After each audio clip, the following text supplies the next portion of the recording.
Ya, Anda masih menyaksikan Talkshow Presisi bersama dengan Kasatgas Tindak Operasi Tribrata Agung Brigjen Pol Waris Agono, dan di sini masih ada monitor-monitor yang perlu penjelasan dari Brigjen Pol Waris Agono. Kita lanjutkan ya Pak ya.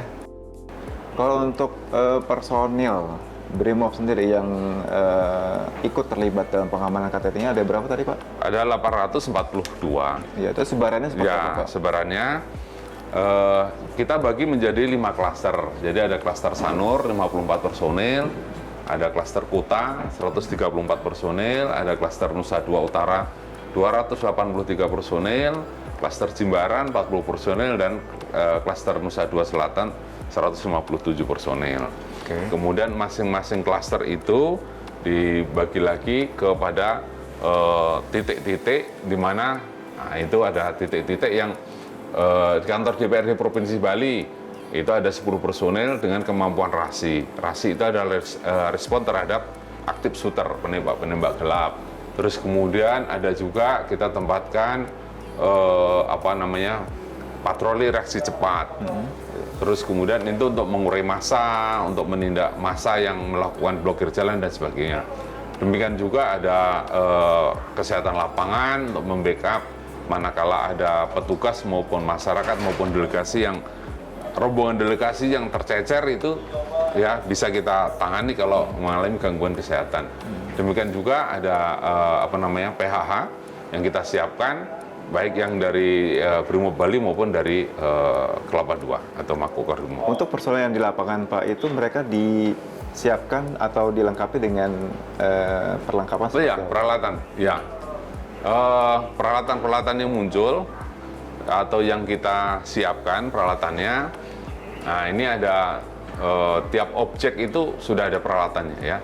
Ada 5 unit kendaraan trail tiap titik, kemudian ada rantisnya, ada AWC-nya, kemudian ada truk Alsus, ada trailnya juga lengkap, kita lengkapi.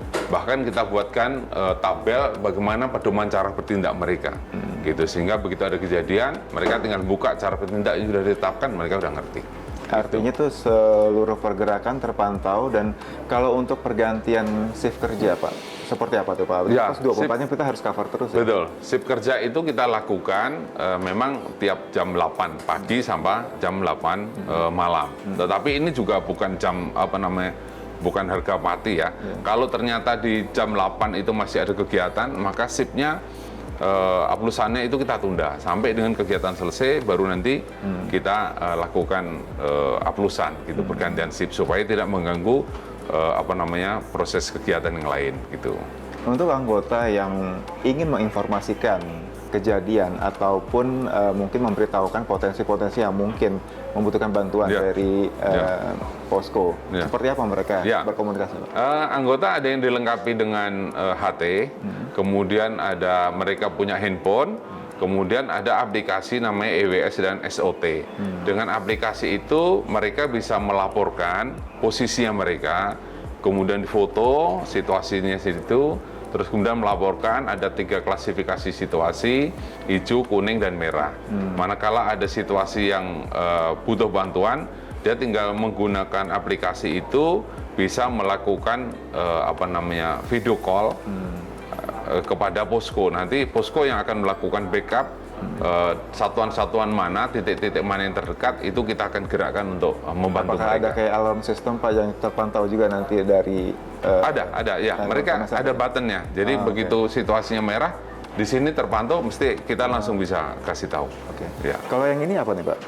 Ini ada kenapa? Ya, ini posisi kendaraan motor ya. Jadi ini posisi-posisi kendaraan sepeda motor lantas yang bisa melakukan pengawalan di sini, 91 pengawalan. Pengawalan Pak ya? Ya.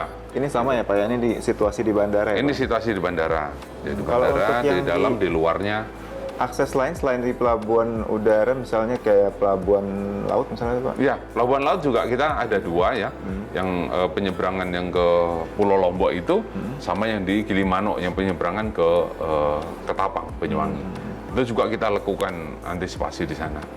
Selain itu juga dari Polda NTB mereka melakukan kegiatan imbangan ya, kegiatan kepolisian rutin yang ditingkatkan, demikian juga yang di Jawa Timur, mereka juga melakukan itu imbangan. Selain ring 1 di venue utama, lokasi mana saja Pak yang paling mendapat sorotan supaya mungkin karena berbekal dari pengalaman sebelumnya, ini lokasi-lokasi inilah yang rawan kerja itu di mana Pak? Ya.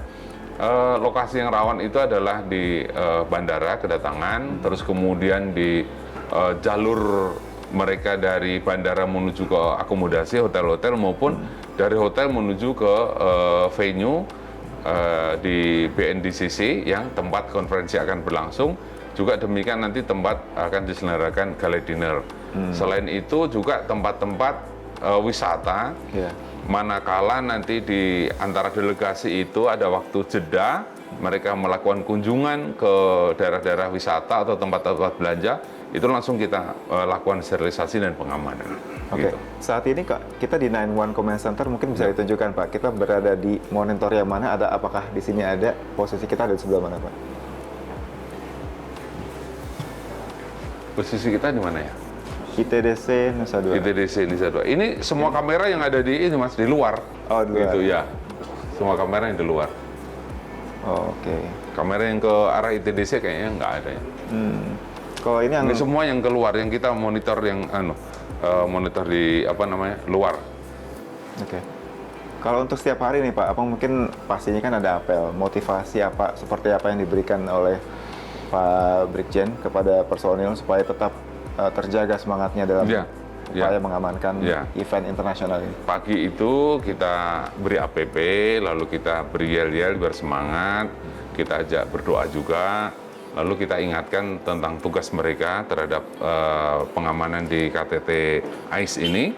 Kemudian kita ingatkan prinsip-prinsip pelaksanaan tugas. Mereka harus memegang prinsip proseduralnya, profesional, proporsional, sehingga dari prinsip itu mereka akan mendapatkan, atau kita semua akan mendapatkan legitimasi dari masyarakat. Selanjutnya juga kami ingatkan supaya mereka menghormati hak asasi manusia, sehingga tindakannya itu harus proporsional, gitu, tidak boleh berlebihan, kecuali memang ada ancaman yang sifatnya agresif, bersifat segera, itu apa boleh buat. Tapi kalau misalnya masih pasif, masih aktif, ya, atau tindakan masanya pada sifat agresif yang masih bisa ditangani dengan cara lebih baik, ya kita tangani lebih baik. Gitu. Tidak harus menggunakan kekerasan yang berlebihan. Ya, oke. Pak Waris, ini menarik sekali penjelasannya Pak Waris, tapi kita harus rehat sebentar. Nanti kita akan lanjutkan lagi talkshow kita ini Pak ya.